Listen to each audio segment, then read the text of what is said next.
So you want to grow a real estate portfolio as fast as possible and mitigate risk. On this video, I'm going to tell you what my plan is to grow my portfolio as fast as possible and mitigate that risk. And to be honest, it does not take a lot of smarts. I never grew up getting great grades. It doesn't take a lot of money.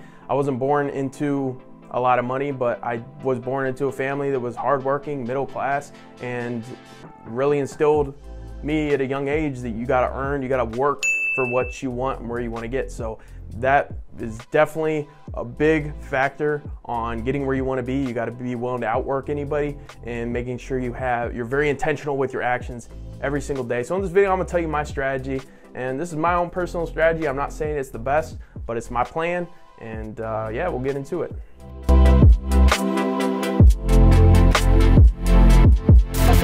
I've never touched a dime of the money that I made from real estate, and I'm at the point where I'm starting to really see nice cash flow coming in every single month, and I do not touch it. Now, there's different strategies that people use when they start making money from real estate. So for me, I have a W-2 income and I also have my real estate income. Some people will live off their real estate income cash flow and save 100% of their W-2 income. I do the opposite. I save all of my real estate income. I do not touch it.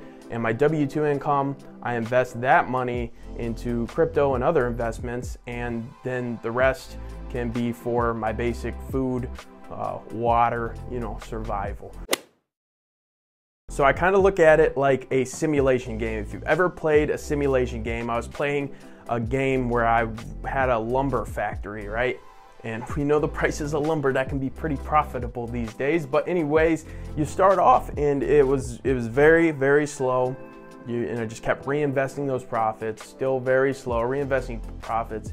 And as I continued to do that, eventually it became just a cash printing machine. You grow very quickly, boom, boom, boom. We're getting more lumber cutters, we're getting more people planting seeds for more trees, we're getting more people to cut down the trees, and it just became a big machine. And I kind of look at that the same way as I look at real estate, and that's that when you start off, it is very slow. You don't see a lot, but continue to invest those profits, and you see how quickly the cash flow each month gets more and more and more, and you can reinvest and also make sure that you always have reserves. So my reserves, I had already put aside. I have reserves that I can fall back on if a lot goes wrong. The other week, I'm making a video on this, or it might already be out, that I had a lot go wrong in a property. So you always make sure that you have your reserves, but also for me, although it could be tempting to tap into that cash and buy things or go on a vacation, very tempting, I know that will stunt my growth. And the last thing you want to do is early on tap into a higher lifestyle than you're used to living, because it's going to stunt your growth and you're going to tap into your cash flow, and then now it's becoming like sort of a liability. And if that were to ever get taken away from you, that cash flow, you're so used to having it, you're going to be in a bad spot. Don't do that.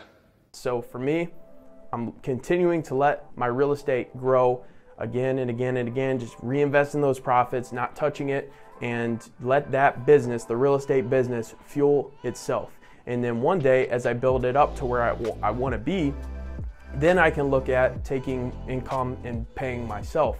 Now, you should always pay yourself. I have a W-2 income that pays me. That's enough for me to live on.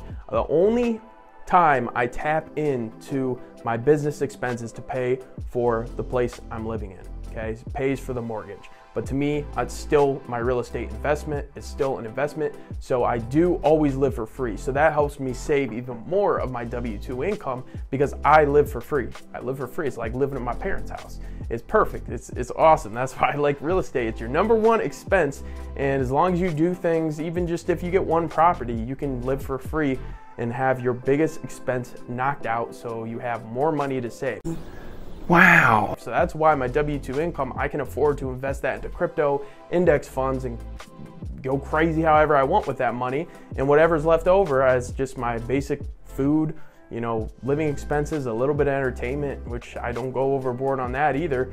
And that's it. So make sure that you separate things. Never have rental income coming into your personal bank account, although sometimes it might be tempting. I have my bank accounts actually linked. I have them with Chase Bank, and I can easily transfer funds from real estate over into my personal, but I never do it, and I know I never will do that. But if you are tempted to do that, put them in complete separate accounts to where it makes it hard for you to come access that money.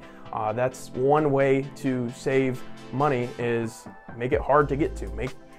Put it with a credit union where you actually have to go into the credit union to get that money. And right now, the way I look at it is, right now, I don't need a lot. I'm not a materialistic person by any means. My goal is to build up enough income to be able to retire my parents, to be able to go on nice vacations with the family, those kinds of things, because those are more important than the material things. And so if you can focus and not tap into your cash flow when you're starting off and reinvest smart, make sure you have your reserves and make sure you buy good deals that are going to pay you over time, you can really get to the point that I said in that simulation game where you can have a cash printing machine. And it's not all sunshines and rainbows. You're going to have rainy days, you're going to have bad days, and I have them all the time where everything's going wrong and you feel like quitting. You're like, this is not worth it. And then I think about it, I'm like, it's totally worth it. I'm just having a bad day, stuff's going wrong. But you prepare for all this. When you buy a deal, if you buy right and look over 30 years, when you underwrite the deal, as long as you buy right, you're going to be okay. Okay. And also, as you build that portfolio up, you have a little bit more wiggle room. Wiggle, wiggle, wiggle. So if you're not going crazy tapping into your cash flow, you have money built up. So let's say you have 20 units, you can afford for something to go wrong and some of them units just not go rented, more than just a few.